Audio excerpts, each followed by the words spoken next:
martyr, descend d'un maître inconnu. Au milieu des flacons, des étoffes lamées et des meubles voluptueux, des marbres, des tableaux, des roses parfumées qui traînent à plis paresseux.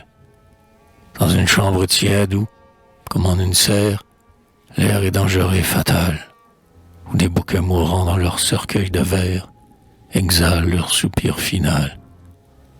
Un cadavre sans tête épanche, comme un fleuve, sur l'oreiller désaltéré, un sang rouge et vivant, dont la toile s'abreuve, avec l'avidité d'un pré.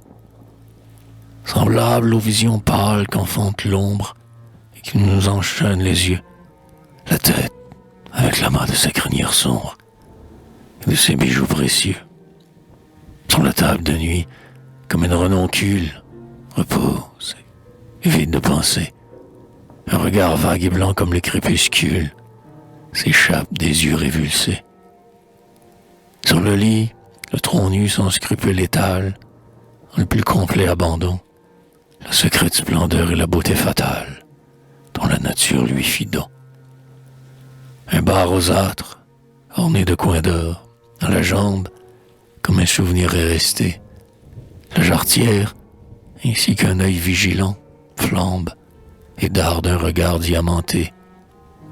Le singulier aspect de cette solitude est d'un grand portrait langoureux, aux yeux provocateurs comme son attitude, révèle un amour ténébreux. Une coupable joie et des fêtes étranges, pleines de baisers infernaux, dont je réjouissais les seins des mauvais anges, nageant dans les plis des rideaux. Et cependant, à voir la maigreur élégante de l'épaule au contour heurté, la hanche un peu pointue et la taille fringante, ainsi qu'un reptile irrité. Elle est bien jeune encore, son âme exaspérée, et ses sens par l'ennui mordu. S'était-il entr'ouvert la meute altérée, des désirs errants et perdus? L'homme vindicatif que tu n'as pu, vivante, malgré tant d'amour, assouvir, combla-t-il sur ta chair inerte et complaisante l'immensité de son désir?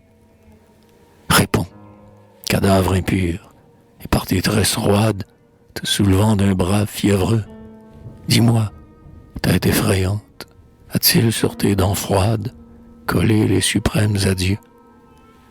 Loin du monde railleur, loin de la foule impure, loin des magistrats curieux, dors en paix,